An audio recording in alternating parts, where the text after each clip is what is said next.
এইখন হ'ল নৰ্মেলি আমাৰ অসমীয়া মানুহৰ ঘৰত খোৱা ভাতৰ থালি। য'ত আমি যদি ৩টা কণী এড কৰি দিওঁ তেতিয়াহ'লে কি হ'ব? আমাৰ লিভাৰটো বেয়া হৈ যাব। য়েছ, মেক্সিমাম ইণ্ডিয়ান পেৰেণ্টছে এনেকেই ভাবে যে মাছ, মাংস, কণী, পনীৰ যদি এইবোৰ আমি বেছিকে খাওঁ তেতিয়া আমাৰ লিভাৰটো বেয়া হৈ যাব। আৰু তেওঁলোকে ভাবে যে এইবিলাক বস্তু অনলি স্পেচিয়েল অকেজনতহে খোৱা হয়।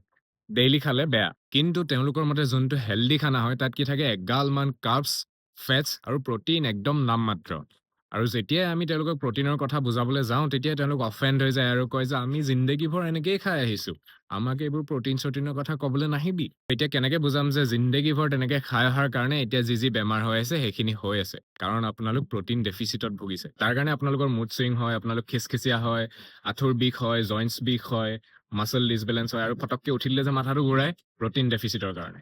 তো এইটো কথাটো তেওঁলোকে নিজে কেতিয়াও বুজি নাপায়। এইটো বুজোৱা দায়িত্ব হৈছে আমাৰ। আমি তেওঁলোকক বুজাব লাগিব যে প্ৰটিন মানে অনলি প্ৰটিন শ্বেক নহয়। আমি হোল ফুডছৰ পৰাও প্ৰটিন পাব পাৰোঁ। আৰু মাছ, মাংস, কণী, পনীৰ এইবোৰ অনলি অকেজনেলি নহয়, এইবোৰ আমি ডেইলি খাব লাগে। তেতিয়াহে তেওঁলোকৰ প্ৰটিন ৰিকুৱাৰমেণ্ট কমপ্লিট হ'ব আৰু কেইদিনমান বেছি ভালদৰে জীয়াই থাকিব পাৰিব। এইটো বুজোৱা দায়িত্ব আমাৰ, তেওঁলোকে নিজে কেতিয়াও বুজি নাপায়।